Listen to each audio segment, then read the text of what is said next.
Dear students, आपकी mobile screen पर जो आपको ट्रिक नज़र आ रही है, यह ट्रिक डबल सॉल्ट के लिए है, as well as double salt एवं कॉम्प्लेक्स सॉल्ट में डिफरेंस के लिए भी है। ये एक बहुत इम्पॉर्टेंट क्वेश्चन के लिए ट्रिक है। देखिए डियर स्टूडेंट्स, ये ट्रिक मौसा अलका की सास लूसी आई सीएसपी हथकड़ी लगाओ, ये double salt as well as complex salt के लिए है। हिंदी में इसे द्विक लवण, साथ ही साथ द्विक लवण और संकुल लवण में अंतर के लिए भी ये ट्रिक का हम यूज़ करते हैं। अब देखिए ये ट्रिक है क्या। देखिए, मौसा अलका की सास लूसी आई सीएसपी हथकड़ी लगाओ।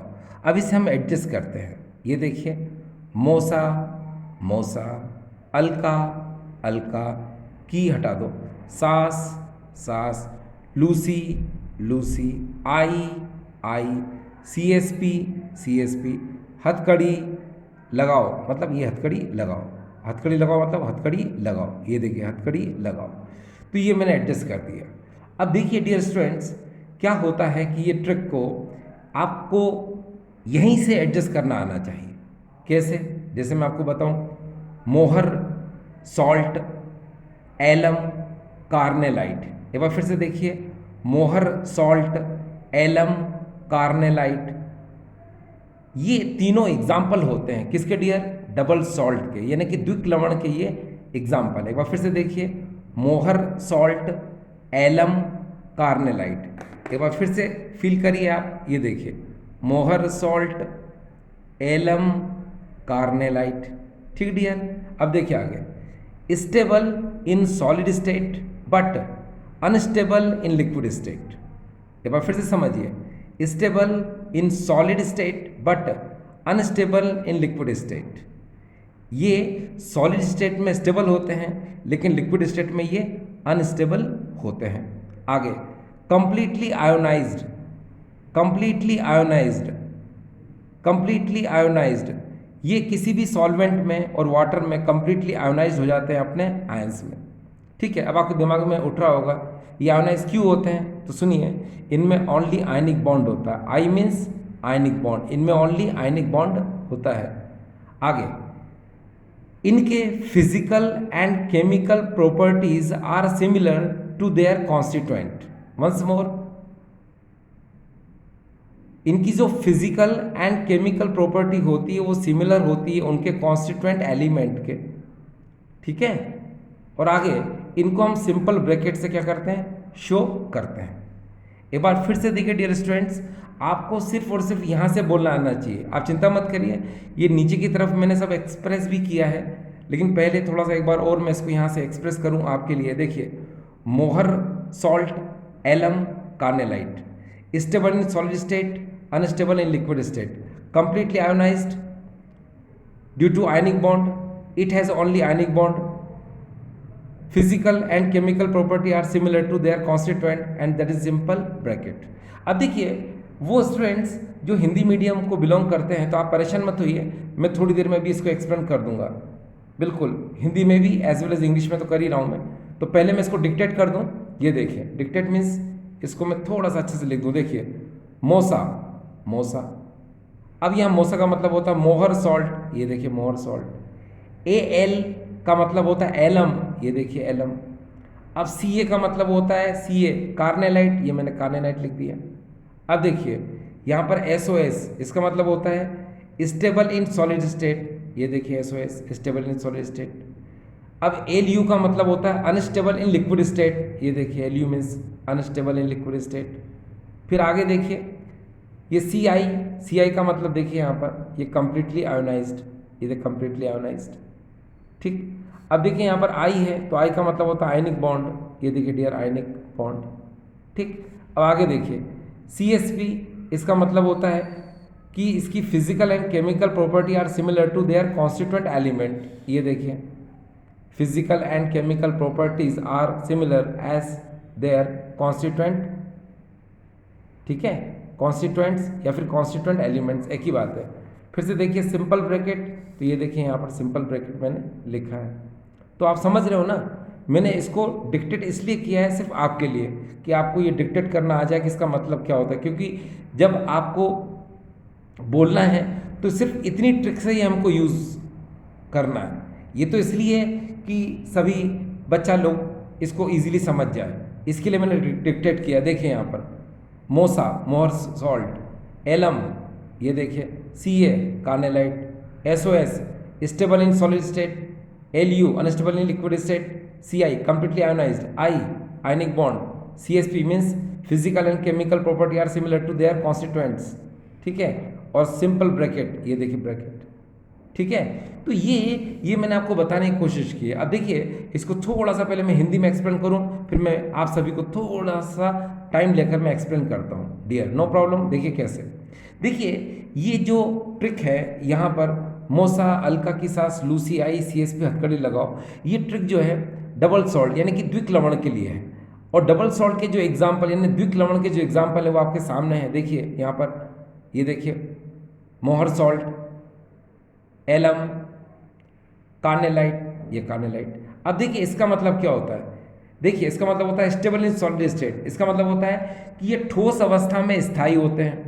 ये देखिए स्टेबल इन सॉलिड स्टेट, ये ठोस अवस्था में स्थायी होते हैं। आगे LU का मतलब क्या होता है, अनस्टेबल इन लिक्विड स्टेट। लेकिन ये द्रव अवस्था में क्या होते हैं, अस्थायी होते हैं। अब देखिए हम समझते हैं इस बात को कैसे। देखो डियर स्टूडेंट्स, आप सभी लोग इस बात को जानते हैं कि एलम, पोटाश एलम की हम बात करते हैं, जिसको बार बार शेविंग करते समय है ना ह्यूमन बीइंग को लगाता है, तो पानी में डुबो कर फिर वो लगाता है। तो कभी आपने गौर किया वो साइज में डे बाय डे वो छोटी होती जाती है, क्यों? मैं बता देता हूँ आपको उसका रीज़न क्या, कि जो फिटकरी है वो डबल सॉल्ट है, द्विक लवण है। जब उसको वाटर में डालते हैं तो वो अपने आयंस में आयोनाइज हो जाती है। जब अपने आयंस में आयोनाइज हो जाती है तो क्या वो अपना जो स्टेबिलिटी है, स्थायित्व है, वो खो देती है। यानी उसकी आइडेंटिटी क्या हो जाती है, लूज हो जाती है, आइडेंटिटी उसकी एंड हो जाती है, ठीक है। तो उसको हम लोग क्या बोलते हैं, डबल सॉल्ट। देखो पहले मैं है ना आपको ये सब क्लियर कर देता हूँ डियर। देखिए मोहर सॉल्ट है, पहले इसका फॉर्मूला मैं आपको लिख देता हूँ और सभी स्टूडेंट्स के लिए। देखिए कैसे, ये देखिए FeSO4 डॉट NH4 का whole twice SO4 dot 6H2O। तो ये डियर है ना मोहर सॉल्ट का फार्मूला है। अब ये एलम का मतलब होता है पोटाश एलम, यानी कि साधारण फिटकरी। इसका फार्मूला आपको पता है, ये देखिए K2SO4 डॉट Al2SO4, SO4 का होल थ्राइस कर दो डॉट 24H2O। ये देखिए ये पोटाश एलम यानी कि एलम का फार्मूला लिख दिया मैंने। अब कार्नेलाइट का लिख लो, ये देखिए KCl dot MgCl2 dot 6H2O। ये क्या होगा डियर, ये कार्नेलाइट का भी फार्मूला हो गया, ठीक।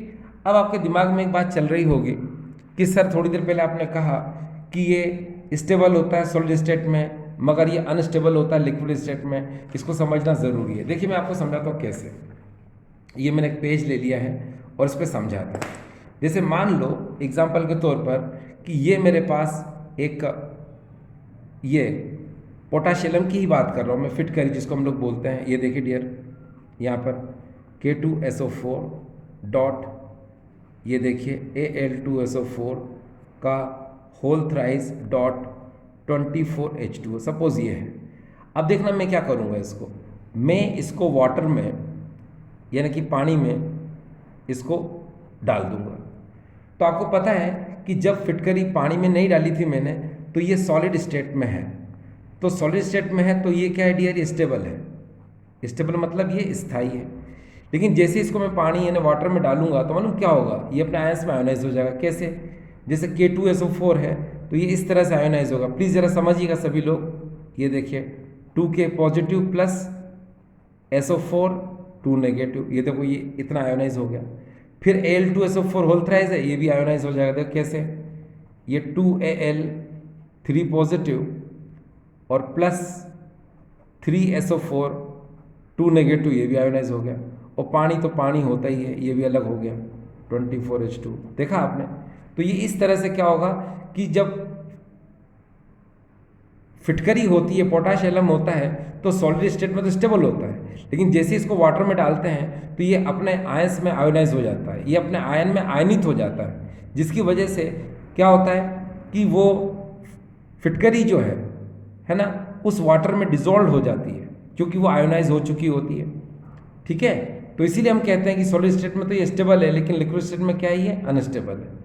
सॉलिड स्टेट तक इसकी आइडेंटिटी रहती है, लेकिन लिक्विड स्टेट में आने पर ये अपनी आइडेंटिटी को लूज कर देता है।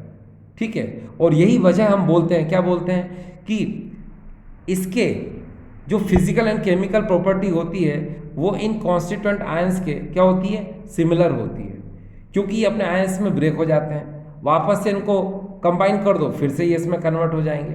तो कहने का मतलब ये है कि मैं हिंदी में बताऊं आपको, मैंने कहा था कि जो द्विक लवण होते हैं इनके भौतिक और रासायनिक गुण अपने अवयवी तत्वों के समान होते हैं। ये इनके अवयवी तत्व हैं, ये जिनसे मिलकर ये बना है।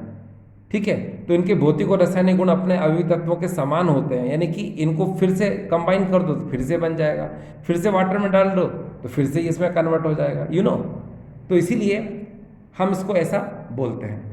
अब डियर हम आगे चलते हैं। देखिए, Ci का मतलब होता है कंप्लीटली आयोनाइज्ड। ये वाटर में पूर्णतः क्या होते हैं, आयनित होते हैं, या किसी भी अन्य विलायक में पूर्णतः आयनित होते हैं। क्यों आयनित होते हैं? क्योंकि इनमें सिर्फ और सिर्फ क्या होता है, आयनिक बॉन्ड यानी आयनिक बंध होता है। ठीक, नेक्स्ट पॉइंट, CsP का मतलब होता है, देखिए, physical and chemical property are similar to their constituent. इसका हिंदी मतलब होता है कि इनके भौतिक और रासायनिक गुण जो होते हैं इनके अवयवी तत्वों के समान होते हैं, जो कि थोड़ी देर पहले मैंने समझाया आपको। ठीक है, और आगे इनको सिर्फ सिंपल ब्रैकेट, ये देखिए सिंपल ब्रैकेट से क्या करते हैं, हम शो करते हैं। आप देखिए इनमें, ये देखिए डियर, ये देखिए सिंपल ब्रैकेट, ये देखिए डियर सिंपल ब्रैकेट, है ना, इनको सिर्फ और सिर्फ सिंपल ब्रैकेट से ही शो किया जाता है।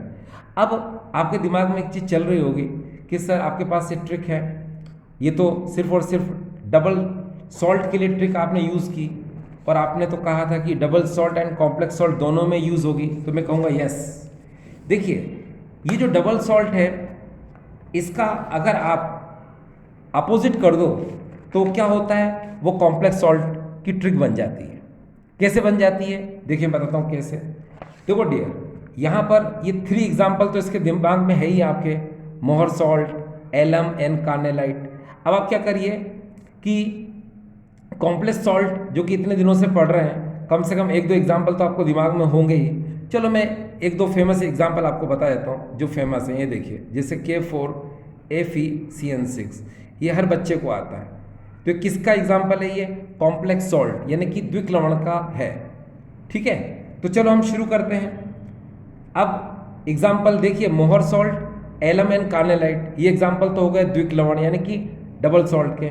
और K4FeCN6 ये एग्जाम्पल हो जाएगा कॉम्प्लेक्स सॉल्ट यानी कि संकुल लवण का। हाँ, आगे चलते हैं। देखो क्या लिखा है इसने, stable in solid state but unstable in liquid state. ये ठोस अवस्था में तो स्थायी होता है, लेकिन द्रव अवस्था में क्या होता है, ये अस्थायी होता है। इसमें आप क्या बोलेंगे, इसको आप ये बोलेंगे कि ये solid state as well as liquid state दोनों में ही स्टेबल होता है ये, यानी कि ये जो कॉम्प्लेक्स सॉल्ट है ये solid state as well as liquid state दोनों में क्या होता है, स्टेबल होता है। हिंदी में ये संकुल लवण जो होता है ठोस अवस्था, साथ ही साथ ये द्रव अवस्था, दोनों में ही क्या होता है, ये स्थायी होता है। देखिए क्यों स्थायी होता है, इसकी वजह बताता हूँ मैं आपको। इसको आप आयोनाइज करिए तो आपको पता है Fe और CN6 ये कभी भी आयोनाइज नहीं होगा, क्योंकि मेटल और लिगेंड के बीच में कोऑर्डिनेट बॉन्ड है, उपसहस्त्रजीवी बंध है, तो ये कभी भी आयोनाइज नहीं होगा, कभी भी आयनित नहीं होगा। सिर्फ आयनित होंगे तो उसके काउंटर आयन जो बाहर के या इधर के होते हैं। देखिए कैसे, ये हो जाएगा 4K पॉजिटिव प्लस Fe, ये हो जाएगा यहाँ पर CN6, और यहाँ पर ये देखिए 4 नेगेटिव। देख लिया आपने, तो इसीलिए कहा जाता है, देखिए इसकी आइडेंटिटी खत्म नहीं होगी, ये अपनी आइडेंटिटी को लूज नहीं करता है। क्यों लूज नहीं करता है, क्योंकि ये पूरी तरह से आयोनाइज नहीं होता है। और जबकि आपने देखा होगा इससे पहले, ये देखिए यहाँ पर डबल सॉल्ट जो होते हैं ये कंप्लीटली आयोनाइज हो जाते हैं अपने आयंस में। ठीक, तो इसीलिए हम कहते हैं कि सॉलिड स्टेट में तो ये स्टेबल है मगर लिक्विड स्टेट में ये अनस्टेबल है। ठोस अवस्था में तो स्थायी होते हैं मगर ये द्रव अवस्था में अस्थायी होते हैं। मगर कॉम्प्लेक्स सॉल्ट को ध्यान से देखिए आप, ये देखिए, ये देखिए, ये कॉम्प्लेक्स सॉल्ट यानी कि संकुल लवण, तो ये सिर्फ बाहर से यानी कि कोऑर्डिनेशन स्फीयर उपसतही मंडल से बाहर के जो आयंस होते हैं वो आयोनाइज होते हैं, मगर मेटल और लिगेंड के बीच में जो कोऑर्डिनेट बॉन्ड होता है ये कभी भी आयोनाइज नहीं होता। इसीलिए तो हम बोलते हैं क्या कि ये solid state as well as liquid state दोनों में ही क्या होता है, ये स्टेबल होता है। तो देखो पहला पॉइंट क्लियर हो गया। अब सेकंड देखिए, इसमें सिर्फ और सिर्फ आयनिक बॉन्ड होता है, किसमें, डबल सॉल्ट में, जो कि आपने पढ़ा। और इसमें क्या होता है डियर, आपको पता है कि इसके अंदर मेटल और लिगेंड के बीच में कोऑर्डिनेट बॉन्ड होता है। ये क्लियर हो गया आपको। डबल सॉल्ट में आयनिक बॉन्ड होता है मगर कॉम्प्लेक्स सॉल्ट में मेटल और लिगेंड के बीच में कोऑर्डिनेट बॉन्ड होता है। ये दूसरा पॉइंट है, ठीक है। तीसरा देखिए, इनके physical and chemical property are similar to their constituent. इनके भौतिक और रासायनिक गुण अपने अवयवी तत्वों के समान होते हैं। क्यों होते हैं, क्योंकि मैंने बताया ना ये अपने आयन से पूरी तरह से आयोनाइज हो जाते हैं इसलिए। और इधर देखिए यहाँ पर क्या हो रहा है, हम कहेंगे कि इनके फिजिकल एंड केमिकल प्रॉपर्टी जो होती हैं वो उनके कॉन्स्टिट्यूएंट आयंस के सिमिलर नहीं होती है। क्यों, क्योंकि ये देखिए पूरी तरह से अपने आयंस में आयोनाइज नहीं हो रहा है। हिंदी में कहेंगे हम कि इसके जो भौतिक और रासायनिक गुण होते हैं ये इनके अपने अवयवी तत्व जो होते हैं जिनसे मिलकर ये बना है उसके भौतिक और रासायनिक गुण जो होते हैं वो उनके अवयवी तत्वों के समान नहीं होते हैं। एक बार फिर से सुनिए, संकुल लवण के जो भौतिक और रासायनिक गुण होते हैं वो उनके अवयवी तत्वों के समान नहीं होते हैं। किसमें, संकुल लवण में। जबकि द्विक लवण में क्या होते हैं, समान होते हैं। अब आपके दिमाग में क्वेश्चन उठ रहा होगा समान क्यों नहीं होते हैं, क्योंकि ये पूर्ण रूप से आयनित नहीं होता है। देखिए ना कहाँ और आयनित, इसलिए। आगे देखिए, इसमें केवल सिंपल ब्रैकेट का यूज होता है और इसमें देखिए हम कोऑर्डिनेशन स्फीयर यानी कि उप सहस्राजी मंडल का उपयोग करते हैं। तो देखिए हमने आपको इनके बीच में डिफरेंस बता दिया, ठीक है। अब आई होप ये ट्रिक से आपको समझ में आ गया होगा कि ये ट्रिक कितनी इंपॉर्टेंट है। ये ट्रिक आपको डबल सॉल्ट के लिए यूजफुल है as well as double salt and complex salt में डिफरेंस के लिए भी ये ट्रिक बहुत इंपॉर्टेंट है। हिंदी में ये ट्रिक जो है द्विक लवण के लिए भी महत्वपूर्ण है, साथ ही साथ द्विक लवण और संकुल लवण में अंतर के लिए भी महत्वपूर्ण है, ठीक है। तो I hope dear students you can understand very well, आपको समझ में आया होगा, ठीक है। Thank you.